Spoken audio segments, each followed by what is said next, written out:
Bismillahirrahmanirrahim. Assalamualaikum warahmatullahi wabarakatuh. Alhamdulillah wassalatu wassalamu ala rasulillah amma ba'du. Saudaraku semua, sahabat semua dimanapun Anda berada, alhamdulillah kita bisa jumpa lagi untuk melanjutkan kajian atau pelajaran bahasa Al-Quran ya. Hadirin sekalian, pada kesempatan yang lalu kita sudah mencoba untuk latihan fi'il madi ya. Nah, dari 5 soal kemarin yang sudah diberikan, alhamdulillah sudah banyak yang memberikan atau mengirimkan hasil latihannya, dan alhamdulillah sudah dianggap bisa lah ya untuk soal-soal fi'il madi. Namun pada sesi kemarin itu baru fi'il madi yang sifatnya atau huruf-hurufnya itu adalah tergolong huruf salim ya, huruf sehat ya. Belum lagi nanti ketemu fiil yang ada huruf penyakit. Tapi sementara oke lah ya, kita lupakan dulu huruf penyakitnya karena memang kita belum bahas, nanti mungkin akan kita bahas secara khusus. Nanti pada sesi berikutnya coba kita lanjut meningkat pada pelajaran fiil mudhari ya. Nah, sebelum kita lanjut pada pelajaran fiil mudhari, kita coba dulu apa yang sudah kita pelajari, apa yang sudah kita praktekkan di teori fiil madi ini, coba kita praktek langsung dengan Al-Quran ya. Nah, sehingga nanti akan terasa betul manfaatnya dari apa yang sudah kita pelajari ya. Sehingga ada semangat lah ya, ada spirit untuk terus belajar tata bahasa Al-Quran ini ya. Nah, hadirin sekalian, ini kita coba ya praktek fi'il madi dalam Al-Quran ya.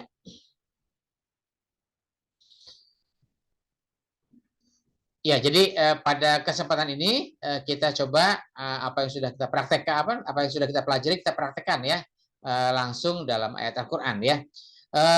Apakah terlalu tergesa-gesa? Ini tidak ya. Artinya begini, kita coba mempraktekkan ilmu kita sedikit demi sedikit sehingga nanti nggak kaget lagi ya ketemu dengan banyak teori ya. Jadi sedikit kita punya teori, kita praktekkan sehingga nanti lama-lama penguasanya jadi semakin banyak. Tapi kalau teori terus yang diberikan, khawatirnya bosen kan gitu ya. Teori terus, akhirnya nggak ada kelihatan prakteknya ya. Nah, pada kesempatan ini kita coba. Kalau pada perjumpaan yang lalu kita sudah mempelajari, nah ini ada kolom ya, kolom pertama dari kanan, huwa huma hum, hiya huma huna, anta antuma antum, anti antuma antuna, ana nahnu. Ini adalah kolom untuk domir atau kata ganti ya. Nah, kata ganti ini ini menunjukkan dia sebagai subjeknya dalam fiil yang akan kita pelajari. Nah, ini kolom yang kedua yang di tengah ini adalah wazan ya, atau timbangan atau standar kita ya. Jadi fa'ala, fa'ala, fa'alu, fa'alat, fa'alata, fa'alna, fa'alta, fa'altuma, fa'altum, fa'alti, fa'altuma, fa'altunna, fa'altu, fa'alna ya. Ini kolom kedua sebagai standarnya ya, standarisasinya, wazannya ya. Nah, pada kolom ketiga, nah ini adalah soal latihan kita pada kesempatan yang lalu. Ada 5 soal ya dari latihan yang lalu. Nah, ini salah satunya ya, qoro'a. Qoro'a, kemudian qoro'u, qoro'at, qoro'ata, qoro'na, qoro'ta, qoro'tuma, qoro'tum, qoro'ti, qoro'tuma, qoro'tunna, qoro'tu, qoro'na. Nah, dari pelajaran ini coba kita buka ayat Al-Quran yang mungkin terdapat salah satu kata ini ya. Kita coba buka surat An-Nahl ayat surat ke-16 ayat ke-98 ya. Jadi nanti silakan dicoba surat An-Nahl, itu surat nomor urut ke-16 ayatnya 98. Di sana berbunyi faiza qara'tal qur'ana fastaiz billahi minasyaitonir rajim ya. Mungkin bahasanya agak familiar kan gitu ya. Nah, tapi kita coba baca terjemahannya. Maka apabila engkau dalam kurung Nabi Muhammad hendak membaca Al-Quran, mohonlah perlindungan kepada Allah dari setan yang terkutuk. Nah, hadirin sekalian, coba kita amati ya satu-satu ya. Fa ini artinya maka, iza ini artinya jika ya. Qara'ta, ini qara'ta Al-Qur'ana ya. Qara'ta, nah ini kan kemarin kita sudah pelajari, ini dari kata qara'a. Qara'a, qara'a, qara'u, qara'at. Qara'ata, qara'na. Qara'ta, qara'tuma, qara'tum. Qara'ti, qara'tuma, qara'tunna, qara'tu, qara'na. Nah, untuk qara'ta itu ada di nomor urut yang ketujuh, gitu ya. Pada baris ketujuh itu domirnya anta, gitu ya. Walaupun di ayat itu tidak ditulis antanya, tapi sudah otomatis ya dia adalah domir anta gitu. Nah, jadi ketika ada qara'ta di sini, ini sudah otomatis artinya anta ya. Di sini diterjemahkan menjadi engkau dalam kurung Nabi Muhammad ya. Tapi waktu itu memang Al-Qur'an turun kepada Nabi Muhammad, tapi sekarang ini antanya adalah siapa saja yang membaca Al-Qur'an. Ya Anda ya, anta ya, kita semua kan itu ya. Nah, cuma masalahnya begini, ketika kita baca terjemahan ini hendak membaca Al-Qur'an. Berarti kalau hendak itu mau membaca Al-Qur'an atau akan membaca Al-Qur'an. Nah, sedangkan fi'il madi itu kalau kita terjemahkan itu pakai kata kerja telah ya. Mungkin kalau bahasa lain past tense gitu ya. Nah, itu bahasanya atau katanya itulah kata kerja telah. Kenapa di sini artinya menjadi hendak membaca atau akan membaca gitu ya. Nah, ini perlu kita pahami lebih serius ya, agar nanti ketika kita praktek apa namanya fiil-fiil kata kerja yang sudah kita pelajari, kita praktekkan langsung dengan Al-Quran, jangan sampai nanti kita berbenturan ya. Nah, artinya begini, selama ini kita itu sudah punya wawasan duluan tentang Al-Quran, ya tentang cerita-cerita tentang apa namanya ajaran-ajaran yang mungkin diceritakan oleh para guru atau kita baca dan lain-lain ya. Artinya sudah apa namanya sudah menjadi alam pikiran. Kemudian ketika kita membaca naskahnya, teksnya, ini qara'ta. Karena biasanya kita itu kalau mau baca Quran, baca ta'awuz, baca a'udzubillahi minasyaitonirrajim. Nah, kalau diartikan telah membaca Quran baru baca ta'awuz kan jadi aneh kan gitu ya. Sedangkan sekarang prakteknya adalah mau baca Quran, baca ta'awuz. Nah, ini bagaimana gitu ya. Nah, ini makanya begini. Ketika kita membaca terjemahan atau membaca tafsir, ya silakan saja ya. Itu nanti akan menambah wawasan keilmuan kita. Tapi ingat bahwa Al-Qur'an itu naskahnya, teksnya itu adalah naskah yang asli dari dulu ya, dari zaman Nabi Muhammad sampai sekarang itu tidak pernah berubah, gitu ya. Maka ketika kita baca Quran, maka baca dulu naskahnya, baca dulu teksnya. Al-Quran menyebutkan apa? Karena terjemahan atau tafsir kan itu masih karya manusia, kan gitu ya. Nah, sedangkan kalau teks Al-Quran itu memang yang asli dari Nabi Muhammad. Ya, jadi kita perlu pahami naskah aslinya ya. Bahkan ada juga yang menyebutkan kalau baca Al-Quran itu kan ada pahalanya kan gitu ya. Satu huruf 10 kebaikan. Kalau nanti wah satu ayat ini berapa huruf nih kan mungkin udah lebih dari 50 huruf. Mungkin udah lebih dari 500 kebajikan dan seterusnya begitu ya. Jadi ini harus kita pahami ya. Nah, jadi baca Al-Quran, baca naskah itu beda dengan baca terjemahan. Gitu. Itu yang perlu kita pahami. Nah, ketika kita membaca naskahnya, teksnya Al-Quran ini, faiza qara'ta Al-Quran, nah ini ya, faiza qara'ta Al-Quran, fastaiz billahi minasyaitonirrajim. Jika kamu telah membaca Al-Quran, nah ini, jika kamu telah membaca Al-Quran, jadi kalau ini pakai pedoman fi'il madi, maka artinya telah membaca. Jika kamu telah membaca Al-Quran, maka fa-nya ini fa jawab, maka istaiz billahi minasyaitonirrajim. Sekarang ini umumnya kita memahami adalah membaca auzu. Kenapa? Karena mau baca Quran baca auzu. Apa artinya auzu? Yaitu kalimat auzu billahi minasyaitonirrajim, ta'awuz gitu ya. Nah, fastaiz ini nanti akan kita pelajari lagi. Ini adalah fi'il amr ya, istaiz ya.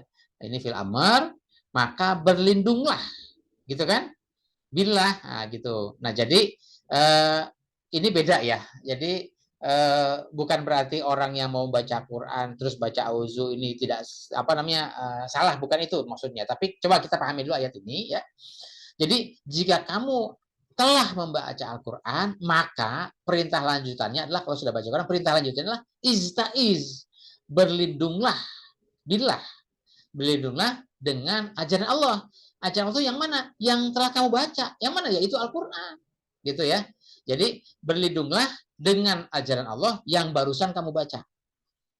Minasyaitonirrajim, berlindung dari segala godaan setan yang terkutuk. Gitu ya.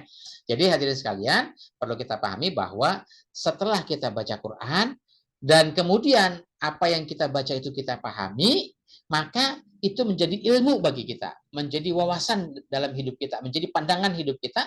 Tentu pandangan hidup itu akan menjadi langkah-langkah kita, jadi penuntun dalam gerak langkah kita. Dan itulah yang nanti akan melindungi kita dari segala godaan setan, segala ajaran setan. Jadi maksud saya ayat ini adalah jika kamu telah baca Quran, tentu baca bukan sekedar baca. Karena definisi membaca dalam kamus bahasa Indonesia adalah membaca, kemudian memahami apa yang dibaca, kemudian menjadi ilmu, menjadi wawasan, menjadi pandangan hidup bagi yang membaca. Gitu ya. Jadi apa yang sudah kita baca, kita pahami, itu menjadi wawasan, menjadi ilmu, menjadi pandangan hidup kita, dan itu nanti akan menjadi membimbing gerak langkah kita dalam kehidupan kita sehari-hari. Gitu ya. Maka apa yang telah kamu baca, ya, jika kamu telah baca Al-Quran, maka jadikanlah Al-Quran itu sebagai istaiz billah, pedoman Allah untuk jadikan kita melindungi diri dari segala godaan setan. Jadi berlindung kepada Allah bukan berarti kalau misalnya sekarang ini gini, kita memahaminya godaan setan tuh ada ya genderuwo, kuntilanak, pocong, hantu dan lain-lain. Bukan itu ya. Godaan setan itu adalah ajaran-ajaran setan, bujuk rayu setan yang akan mendorong kita kepada kemaksiatan. Nah, kalau kita melindungi diri dengan ajaran Allah, dengan Al-Quran, maka kita akan terhindar dari ajaran-ajaran kemaksiatan. Gitu ya. Kalau saya umpamakan begini, kalau misalnya ketika kita hujan, maka kita berlindung dari air hujan. Berlindungnya pakai apa? Ya bisa pakai payung, bisa mungkin pakai jas hujan, atau mungkin kita masuk ke gedung di mana akan terhindar dari hujan, gitu ya. Nah, artinya secara fisik kelihatan ketika kita berlindung dari air hujan, maka ya pakai payung, pakai jas hujan dan lain-lain ya, sehingga badan kita tidak kebasahan kan gitu ya. Nah, tapi kalau berlindung dari godaan setan tuh seperti apa? Apakah kita tahu bahwa ini kita tidak digoda oleh setan? Nah, gitu ya. Maka ini ajaran yang ya katakanlah artinya ini bentuknya abstrak ya, tidak tampak. Sehingga berlindungnya juga dengan yang tidak tampak, dengan yang abstrak, yaitu kita membentengi diri kita dengan iman yang kuat, dengan ajaran Allah yang mantap, sehingga kita akan terhindar dari ajaran-ajaran bujuk rayu setan yang akan membawa kita kepada kemaksiatan, kezulmatan dan lain-lain. Nah, itu kira-kira ya praktek kita pada fi'il madi dari kata qara'a, semoga bisa kita pahami. Nah, bagaimana kalau dengan orang yang akan membaca Al-Qur'an, kemudian dia baca ta'awuz? Beda ya. Beda. Fastaiz billah, berlindung dengan ajaran Allah, atau baca ta'awuz. Artinya gini, ada juga orang baca doa, ada juga orang berdoa, yaitu beda juga kan gitu ya. Kalau dia baca doa ya dia membaca teks yang tertulis, teksnya teks doa kan gitu ya. Tapi kalau orang berdoa itu dia bermohon, apa yang dia mohonkan ya tentu dengan apa yang dia inginkan kan gitu ya. Kalau kita baca doa ya mungkin apa yang kita baca mungkin kita ngerti atau kita nggak ngerti, tapi kita baca saja kan gitu. Nah, ketika orang membaca ta'awuz sebelum membaca Al-Quran, nah itu artinya begini, ketika saya akan membaca Quran, tentu kita akan memahami Al-Quran. Nah, maka kita melindungi diri kita dari segala godaan setan. Artinya dari segala subjektivisme kita, dari segala keinginan-keinginan kita untuk menerjemahkan Al-Quran, untuk memahami Al-Quran. Jangan sampai nanti ketika kita baca Quran, maka makna Al-Quran itu menurut maunya kita, menurut subjektivisme kita, menurut setannya kita, kan gitu ya. Jadi ketika ayatnya bunyi begini, oh menurut saya begini, gitu ya. Bukan menurut maunya Al-Qur'an, bukan menurut maunya sunnah Rasul, gitu ya. Jadi ketika kita membaca Quran, kita melindungi diri dengan ajaran Allah agar kita terhindar dari subjektivisme kita dalam memahami makna-makna Al-Qur'an. Jangan Al-Quran itu kita maknai dengan apa yang sudah ada dalam alam pikiran kita. Oh, Al-Quran itu menurut saya begini. Kenapa? Karena apa yang sudah kita dapat begini. Sedangkan Quran tidak menyebutkan itu. Ya, jadi kembali kepada naskahnya, kepada teksnya. Coba kita breakdown lah ya, kita preteli satu-satu bagaimana makna Al-Quran itu. Ya, hadirin sekalian, mudah-mudahan bermanfaat. Kalaupun ada hal-hal yang kurang berkenan, mohon maaf. Terima kasih. Wassalamualaikum warahmatullahi wabarakatuh.